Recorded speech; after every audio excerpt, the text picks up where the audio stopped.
Assalamualaikum anak-anak. Kembali lagi kita belajar bersama Pak Per di sini, belajar pendidikan agama Islam. Kali ini kita akan belajar mengenai dan tujuan belajar ini adalah kamu nanti akan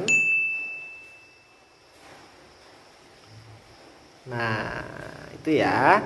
Jadi kita semua tahu tadi sudah baca dan sudah melihat bahwa kita hari ini akan belajar mengenai sejarah Nabi Muhammad SAW periode Mekah. Maka dari itu tanpa berlama-lama kita lihat slide berikut ini.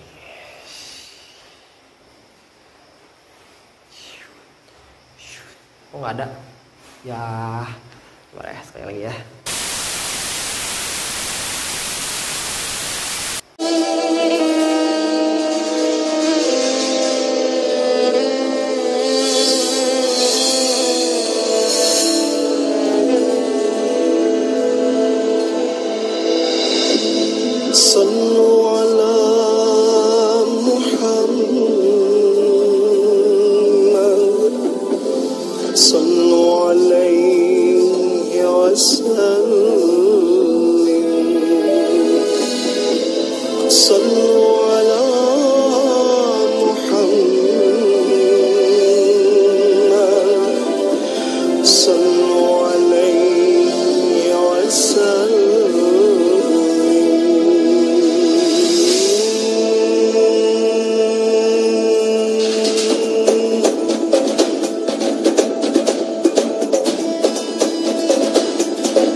سلام عليك يا رسول سلام عليك يا نبي سلام عليك صلوات الله عليك.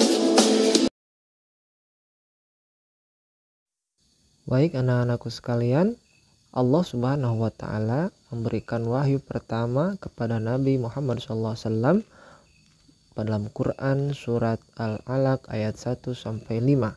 Bismillahirrahmanirrahim. Iqra bismi rabbikal ladzi khalaq khalaqal insana min 'alaq. Iqra wa rabbukal akramul ladzi 'allama bil qalami 'allamal insana ma lam ya'lam. Artinya, bacalah dengan menyebut nama Tuhanmu yang menciptakan. Dia telah menciptakan manusia dari segumpal darah. Bacalah, dan Tuhanmu lah yang maha mulia, yang mengajar manusia dengan perantaraan kalam. Dia mengajar kepada manusia apa yang tidak diketahuinya. Ayat ini turun ketika Nabi Muhammad SAW beruzlah atau mengasingkan diri di Gua Hiro. Hal ini dilakukan beliau berkali-kali melihat keresahan beliau akan masyarakat Arab yang sudah jauh dari nilai-nilai kebenaran.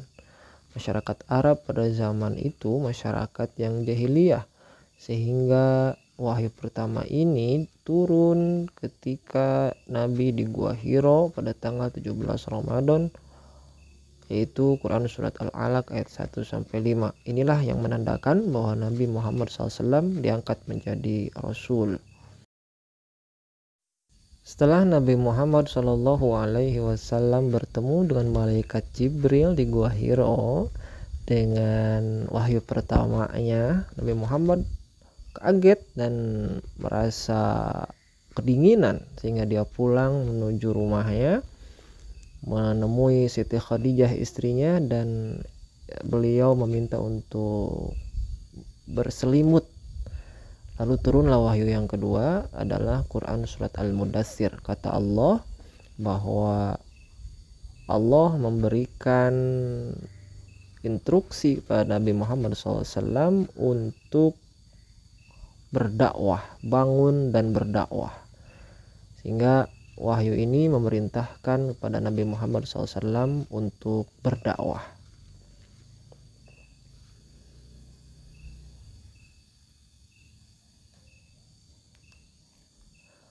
Dakwah yang dilakukan Nabi Muhammad SAW yang pertama dan yang awal-awal itu, yaitu berdakwah secara sembunyi-sembunyi.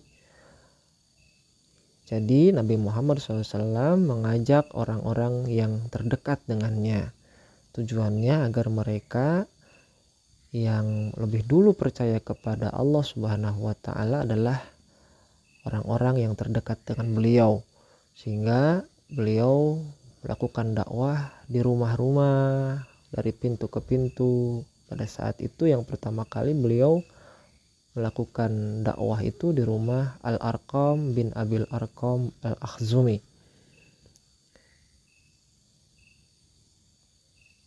Di rumah Al-Arqam ini beliau melakukan dakwah kepada orang-orang terdekat dengan beliau, sehingga muncullah orang-orang yang percaya kepada beliau dan masuk Islam untuk pertama kali. Orang-orang ini di dalam Islam disebut as-sabiqun al-awwalun, atau orang-orang yang pertama kali memeluk Islam. Ada 5 orang. Yang pertama istri beliau Siti Khadijah, kedua sahabat beliau Abu Bakar, kemudian Ali bin Abi Thalib, kemudian Zaid bin Harithah, dan Ummu Aiman. Sehingga 5 orang ini disebut sebagai as-sabiqun al-awwalun. Hari demi hari dilalui oleh orang-orang yang sedikit ini untuk sama-sama berdakwah, sehingga berkat bantuan orang-orang yang terdekat dari Nabi Muhammad SAW, wabil khusus bantuan dari istrinya Siti Khadijah dan sahabatnya Abu Bakar Siddiq, dari hari ke hari bertambahlah orang-orang yang beriman kepada dakwah Nabi Muhammad, baik pria maupun wanita. Di antara nama-nama dari golongan pria dan golongan wanita adalah sebagai berikut.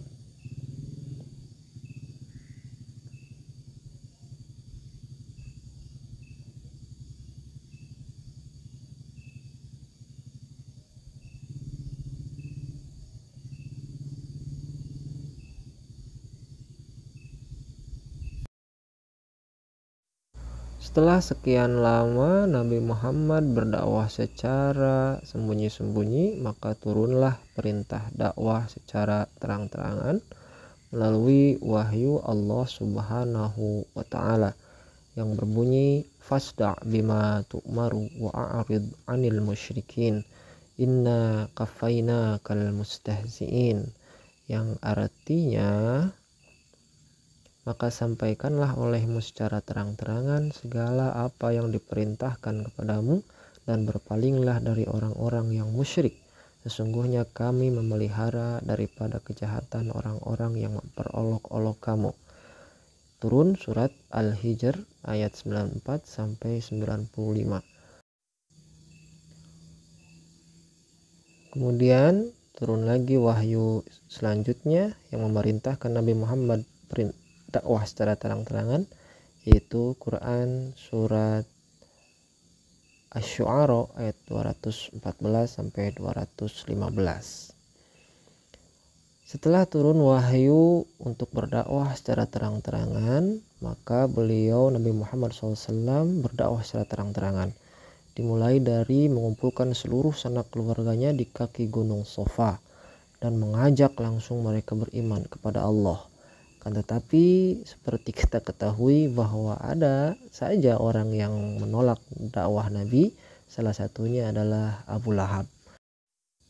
Dalam perjuangan dakwah Nabi SAW untuk berdakwah, mengajak beriman kepada Allah, banyak sekali hambatan dan rintangan dalam dakwah Nabi. Salah satunya yang dilakukan oleh kafir Quraisy, yaitu mencoba menyuruh paman Nabi Abu Thalib untuk menghentikan dakwahnya, namun ditolak Nabi. Kemudian orang kafir semakin marah, emosi. Budak-budak mereka diancam dibunuh dan disiksa. Nabi selalu diancam diteror. Abu Jahal pun paman Nabi pernah menyewa orang Yahudi untuk mengejek, mencaci maki Nabi.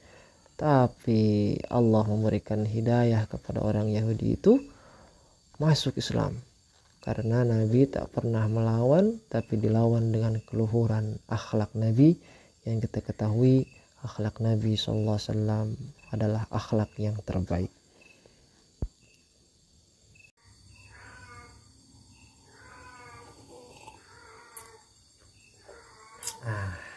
Bagaimana? Sudah pahamkah kalian? Pasti belum ya. Maka dari itu, mari kita lanjutkan belajarnya. Silahkan.